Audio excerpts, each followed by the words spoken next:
Good morning students. हम लोग आज सीखने वाले हैं equation of a straight line passing through a point and parallel to a given line. Three dimensional geometry में किसी स्ट्रेट लाइन का इक्वेशन बनाना पड़ेगा जो किसी एक गिवन वेक्टर के पैरेलल होगा और किसी गिवन वेक्टर के पोजीशन गिवन पॉइंट के पोजीशन वेक्टर से वो पास कर रहा होगा। दैट इज जनरल वे में कहा मैंने कि equation of a straight line passing through a given point and parallel to a given straight line. इसके लिए दो इक्वेशन बनेंगे। सबसे पहला एक वेक्टर इक्वेशन आएगा, एक कार्टेशियन इक्वेशन आएगा। वन बाय वन हम एक एक करके एनालिसिस करेंगे। सबसे पहला है वेक्टर फॉर्म।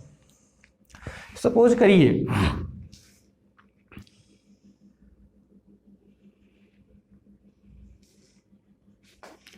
कि अपने पास यह एक 3D प्लेन था। ये जेड एक्सिस, ये ओरिजिन, ये एक्स, ये वाई था। यहां तक से 3D प्लेन है। सपोज किया कि एक स्ट्रेट लाइन ऐसा था। यह एक स्ट्रेट लाइन है एल डैश। ये एल डैश का इक्वेशन हमें फाइंड आउट करना पड़ेगा। यह स्ट्रेट लाइन एल डैश मन में मान लीजिए कि पॉइंट ए से पास कर रहा है। ऐसे ये straight line L dash point A से पास कर रहा है। सपोज करिए कि यहाँ पे एक पॉइंट है बी। अगर मैंने बी को ओरिजिन से कनेक्ट कर दिया तो उसके बाद सिचुएशन क्या बनेगा देखिएगा। थोड़ी देर के लिए बी छोड़ दीजिए, इसका नाम पी रख लो। तो यह ओपी बनेगा। ओपी का पोजीशन वेक्टर आर होता है। इसके बाद मैं कह रहा हूं कि ये लाइन एल डैश है एक अनदर वेक्टर के पैरेलल है। सपोज करिए कि एक वेक्टर बी है, ये वाली लाइन है बी वेक्टर की। तो आपका जो स्ट्रेट लाइन एल डैश है पॉइंट ए से पास कर रहा है और वेक्टर बी के पैरेलल हो गया ना। अब मन में मान लीजिए कि पॉइंट ए है और पॉइंट ए के लिए पोजीशन वेक्टर स्मॉल ए है। पॉइंट ए के लिए पोजीशन वेक्टर स्मॉल ए ले लिया। मैंने ऐसे इसको एरो मार्किंग कर रहा हूं vector addition of triangle law के रूल से। आपको यहां से चल के यहां जाना है, यहां से चलकर यहां जाना है और तब आपको यहां से चलकर इधर जाना है। This is called vector addition of triangle law, जो कि आपको 11th क्लास में फिजिक्स में सिखाया गया होगा। ठीक है। मैं यहां लिखता हूं जिस लाइन की बात हो रही है, जिस लाइन का इक्वेशन हमें फाइंड करना पड़ेगा वो लाइन एल डैश है। एल डैश का इक्वेशन फाइंड करना है अपने को। हम कहेंगे लाइन एल डैश पास कर रहा है पॉइंट ए से। पॉइंट ए से पास कर रहा है और पॉइंट ए का पोजीशन वेक्टर स्मॉल ए है। वेक्टर ओपी यानी अगर पॉइंट पी का पोजीशन वेक्टर कहें तो वेक्टर आर हो जाएगा। दूसरी बात हम कहें यहां पे कि पैरेलल लाइन और vector is a straight line. इस बात को ध्यान रखें, जो पैरेलल वेक्टर है और पैरेलल लाइन है वो है अपने पास वेक्टर बी। हम कहेंगे इन ट्रायंगल ओएपी में, ट्रायंगल ओएपी में, इस ट्रायंगल में अप्लाई करना चाहते हैं, अप्लाई करो vector addition of triangle law. सदिश योग का त्रिभुज नियम कहते हैं हिंदी में।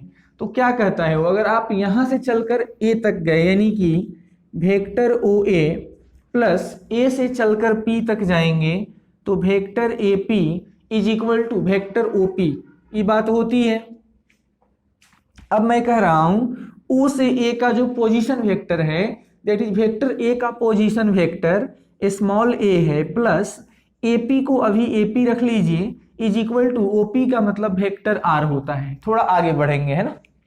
मैं कह रहा हूं यहां पे कि वेक्टर एपी जो है और वेक्टर बी जो है पैरेलल वेक्टर हैं।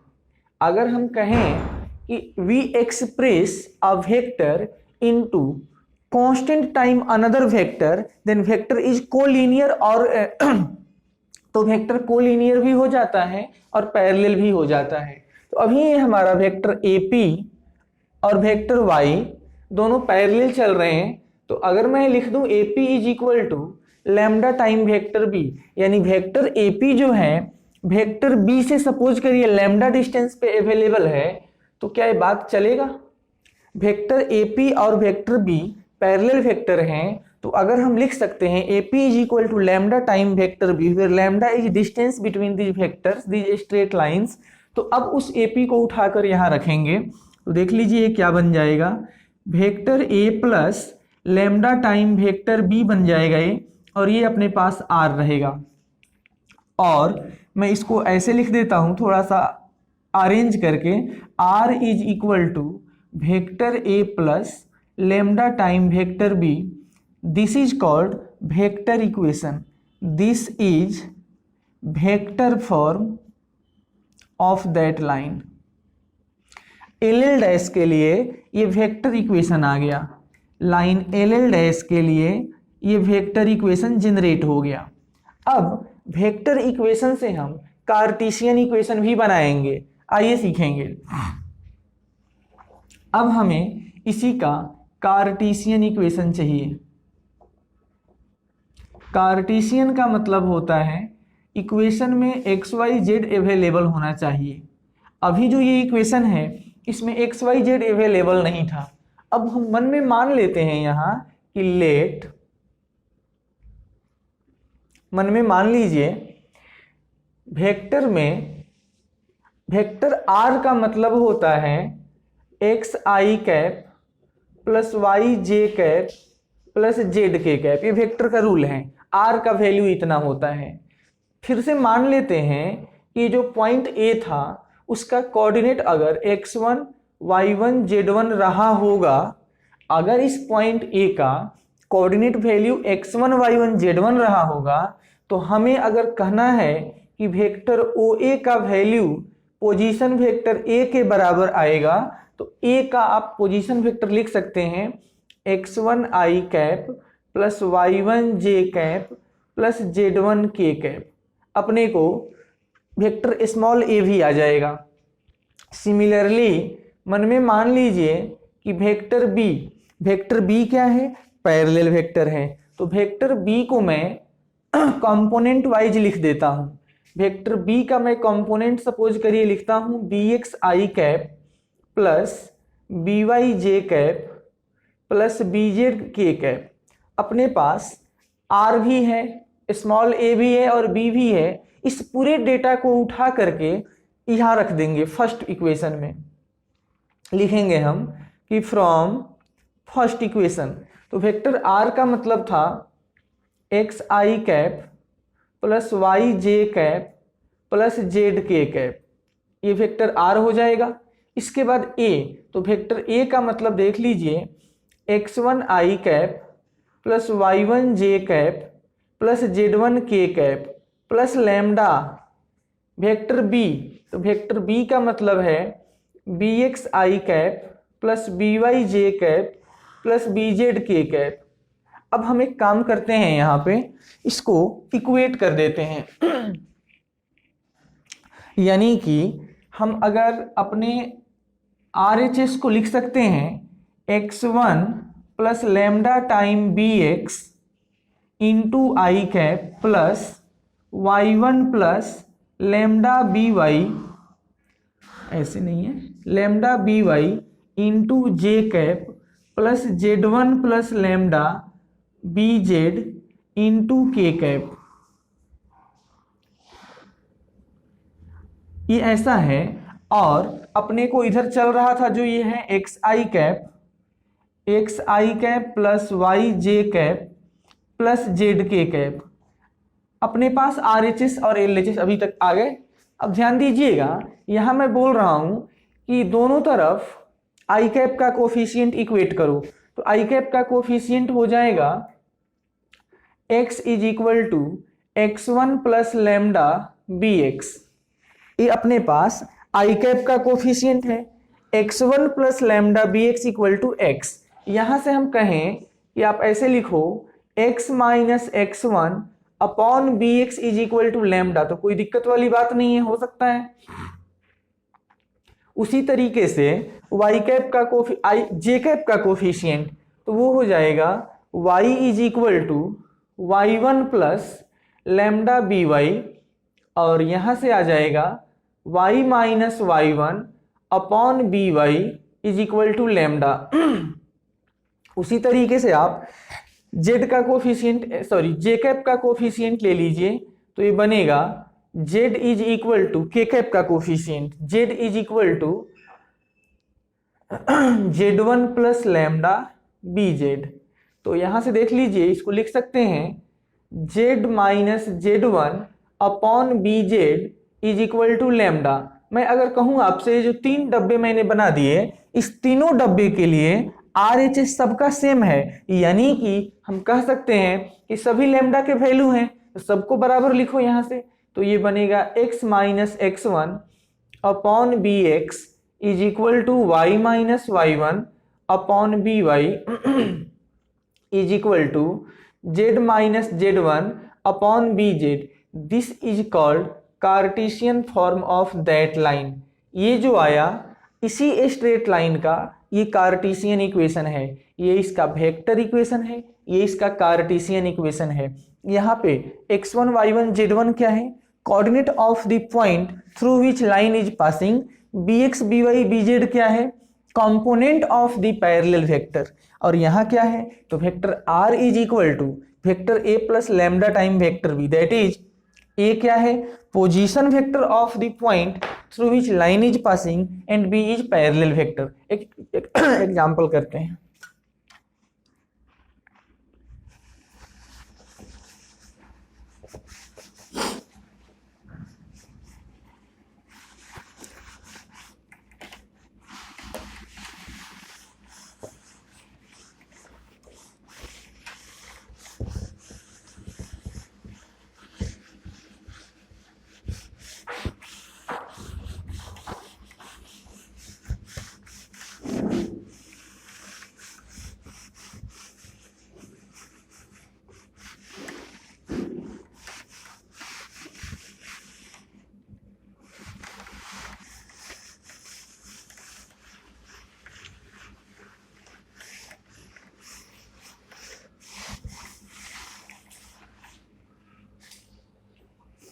क्वेश्चन है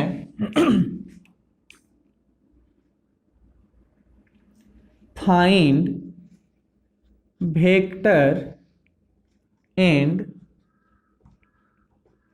Cartesian equation of a line. Find vector and Cartesian equation of a line passing through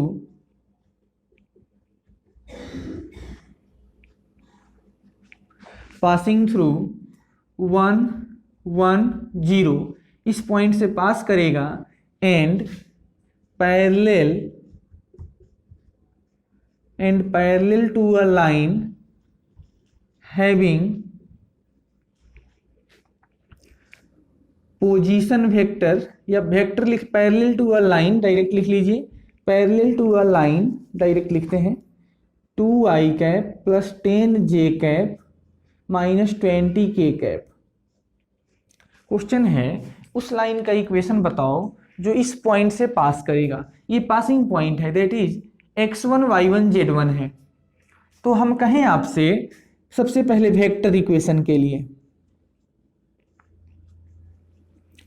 तो वेक्टर इक्वेशन में लाइन के इक्वेशन में किस चीज की जरूरत होती है? तो a चाहिए, लैम्डा चाहिए, b चाहिए। लैम्डा नहीं कोई बात नहीं, लैम्डा इज पैरामीटर, कांस्टेंट है।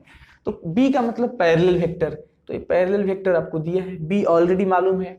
a कहां से लाएंगे? तो फिर a is position vector of the passing point, तो जो पॉइंट है उसका पोजीशन वेक्टर ले लो। तो हम लिखेंगे सिंस वेक्टर a कहां से लाएंगे, तो जो पासिंग पॉइंट का पोजीशन वेक्टर आप लिखोगे तो वो बनेगा i cap plus j cap plus 0k cap. ये अपने पास वेक्टर a आ गया, ये अपने पास वेक्टर b यहाँ पे अवेलेबल था। b का मतलब था 2i cap plus 10j cap minus 20k cap. इस a और b को उठाइए और यहाँ जाकर बैठाइए, यानी समीकरण 1 में फ्रॉम फर्स्ट इक्वेशन। तो समीकरण 1 में जाइएगा तो ये बनेगा r is equal to i cap plus j cap plus 0k cap plus lambda time 2i cap plus 10j cap minus 20k cap, this is vector form of the given equation, given straight line. आगे आता है इसी का Cartesian form. तो Cartesian form है x minus x1 यानी passing x coordinate of the passing point upon x component of the parallel vector यानी 2 is equal to y minus y component of the passing point तो 1 और नीचे कितना, तो y component of the parallel vector that is by is equal to z minus z component of the passing point तो 0 और नीचे कितना, तो z component of the parallel vector that is minus 20। This is required equation. ये आपके पास उस vector का required Cartesian equation आ जाएगा। आइए अनदर एक और एग्जांपल करें। कह रहा है यहाँ find the point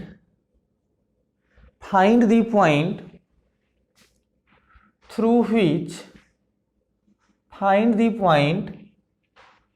which line is passing।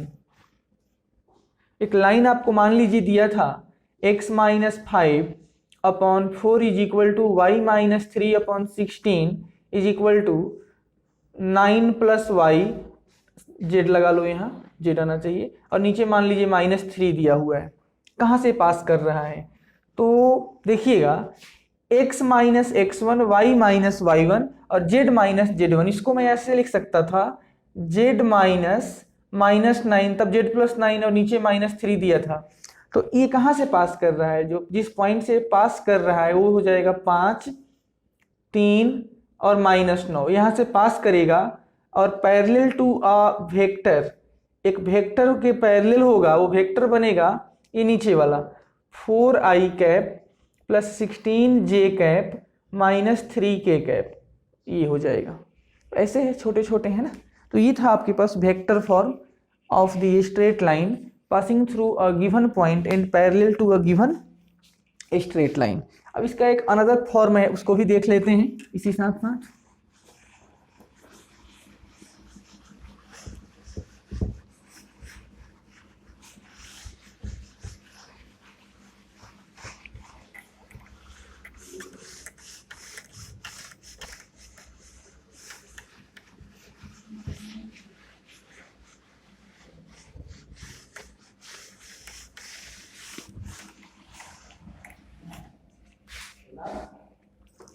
अब है equation of a straight line passing through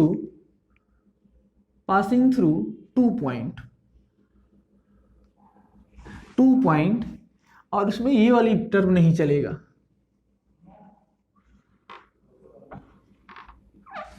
एक ऐसा इक्वेशन जो किसी 2 पॉइंट से पास कर रहा होगा उसके बारे में पूछ रहा है।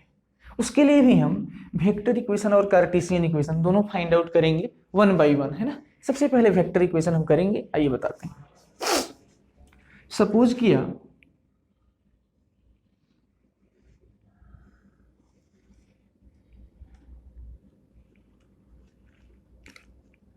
ये हमारे पास स्ट्रेट लाइन था LL डैश, ये स्ट्रेट लाइन है LL डैश, इसका इक्वेशन हमें बनाना होगा। मान लीजिए ये स्ट्रेट लाइन एक पॉइंट यहाँ पे है A, यहाँ से भी पास कर रहा है, और एक पॉइंट यहाँ पे है, इसके लिए मान लीजिए आप, इसके लिए आप P रख लीजिए, और एक यहाँ पे है, इसको आप P रख लीजिए और इसको B रख लीजिए। यहाँ से हमारा ये जो स्ट्रेट लाइन है आपका, देख लीजिए पॉइंट A से भी पास कर रहा है, पॉइंट B से भी पास कर रहा है। इसका थोड़ा सा हम नाम बदल देते हैं, एरो मार्किंग। यहाँ से यहाँ जाए तो वेक्टर एक पॉइंट A का पोजीशन वेक्टर स्मॉल a ले लिया, जब इधर से इधर चले तो इधर से आपको इधर जाना चाहिए। एरो अच्छा नहीं हो पाया, इसको सही करते हैं, है ना, ऐसे।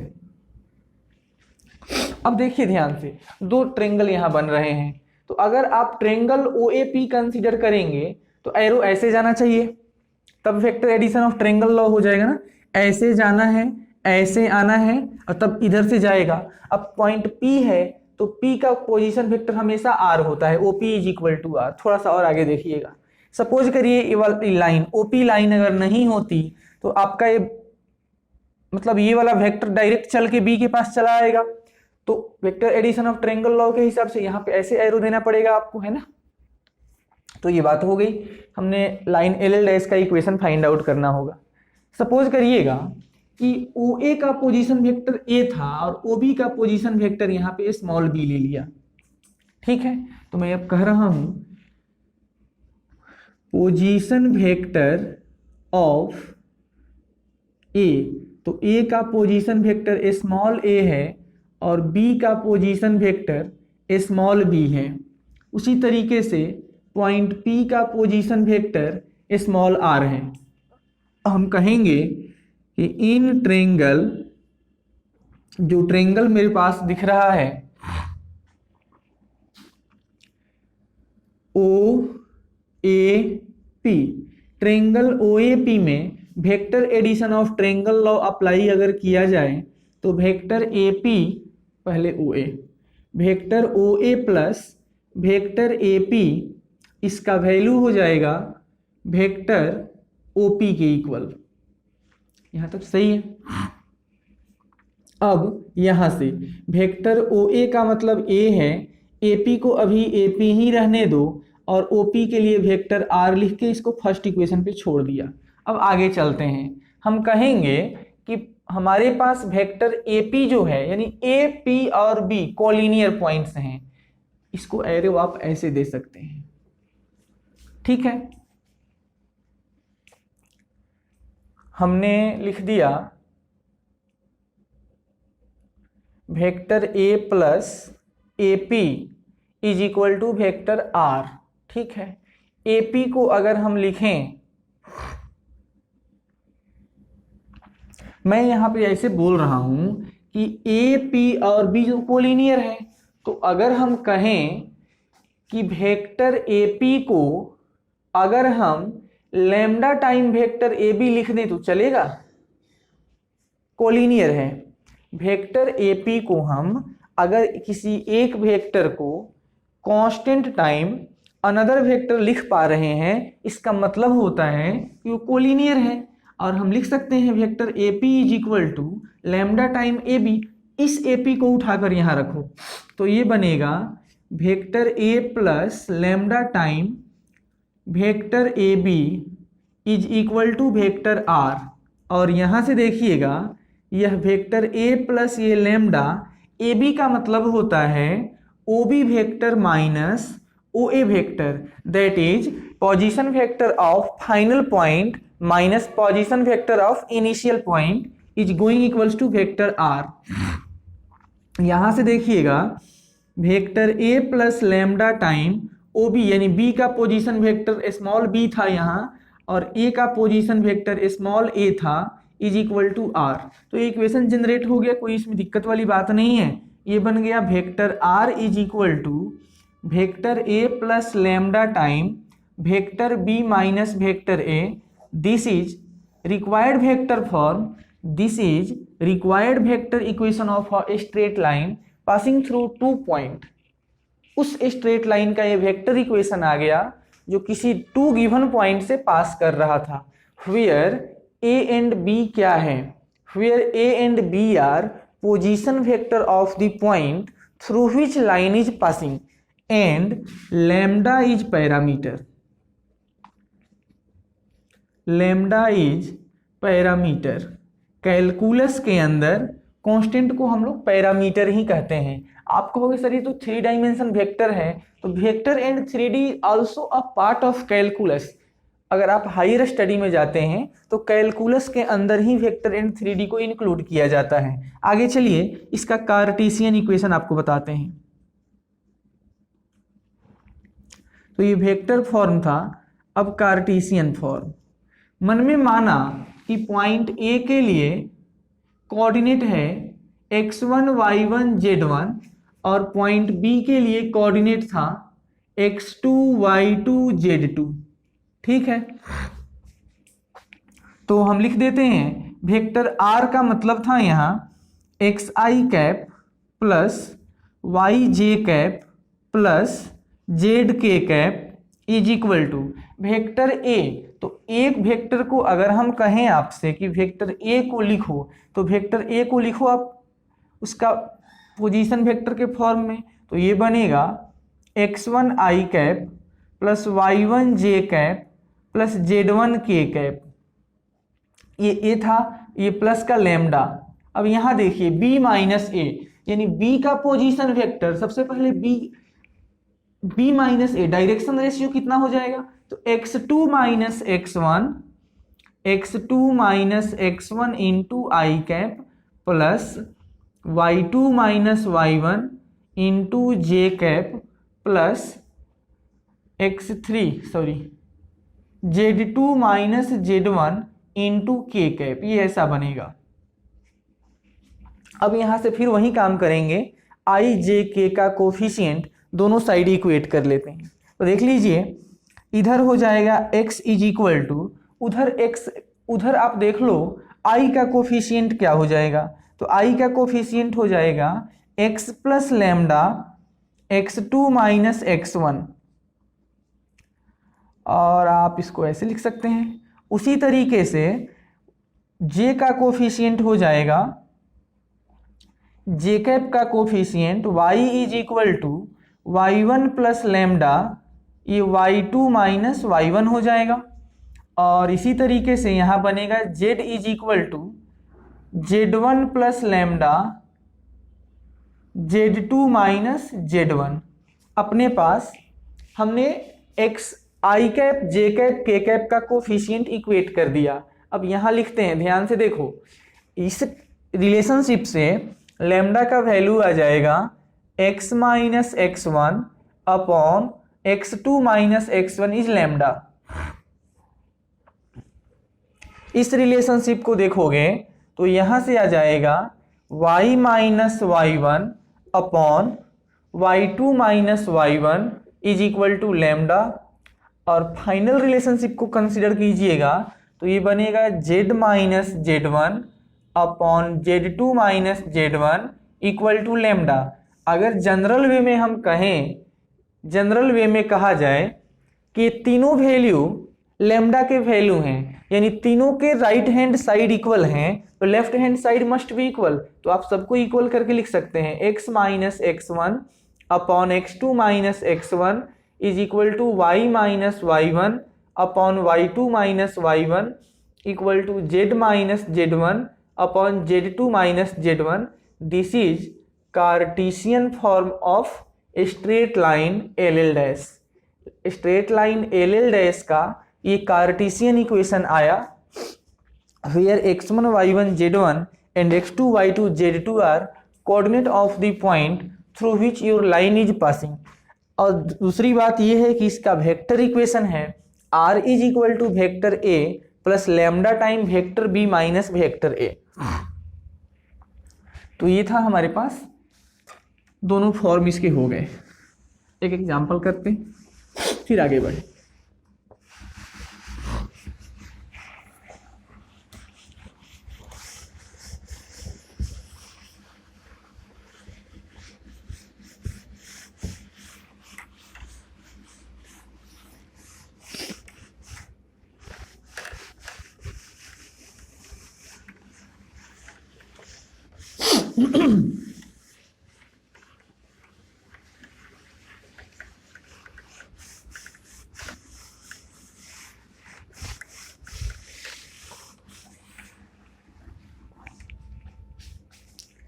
सपोज करते हैं, प्रश्न एक इस तरीके से है, find vector and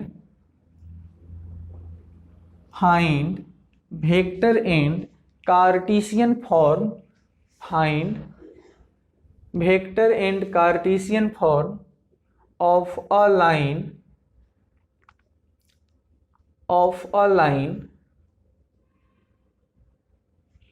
passing through the point 1, 2, 3 and the point 4, 5, 6। हमारे को दो पॉइंट हैं और एक स्ट्रेट लाइन इस दोनों से पास करना चाहता है, तो हमें क्या बताना है, उसका वेक्टर इक्वेशन भी चाहिए, उसका कार्टेशियन इक्वेशन भी चाहिए। मन में मान लिया कि ये पॉइंट ए था और ये पॉइंट बी था, तो अगर हम कहें पॉइंट ए का पोजीशन वेक्टर, किसी भी पॉइंट का अगर पोजीशन चाहिए तो उसको ओरिजिन से कनेक्ट करना पड़ता है। बिना ओरिजिन से कनेक्ट किए आप उसका पोजीशन वेक्टर नहीं बता सकते। तो हमने कहा कि position vector of the vector A यानी पॉइंट ए, और इसको हम लोग ए कहा करते हैं, तो ए का वैल्यू बोलिए क्या आ जाएगा, i cap plus 2j cap plus 3k cap. Similarly position vector of the b, point b का पोजीशन वेक्टर जिसको स्मॉल बी कहा करते हैं, ये आ जाएगा 4i cap plus 5j cap plus 6 time k cap. इतना आ गया। अब हम कहेंगे नाउ वेक्टर इक्वेशन जो होता है लाइन का, वो होता है r is equal to vector a plus lambda time vector b minus vector a। ऐसा तो बोलिएगा vector r is equal to, vector a उठा करके रखो इसको, तो i cap plus 2j cap plus 3k cap plus lambda time b minus a, दोनों को सबट्रैक्ट करो तो 4 से 1 जाएगा, कितना आएगा 3i कैप प्लस 5 से 2 घटाओ तो 3j कैप, 6 से 3 घटाओ तो 3 time k cap. This is required vector equation. अब इसका हम कार्टेशियन इक्वेशन लिख सकते हैं, x माइनस x1 यानी 1 अपॉन x2 माइनस x1, तो 4 से 1 जाएगा 3 is equal to y minus y1, तो y1 ये है 2 अपॉन y2 माइनस y1, तो 5 से 2 घटा दो 3 आएगा, is equal to z minus z1 यानी 3 अपॉन z2 माइनस z1 यानी 6 माइनस 3। तो ये इसका कार्टेशियन इक्वेशन है, ऊपर इसका वेक्टर इक्वेशन है ना। बढ़ते हैं।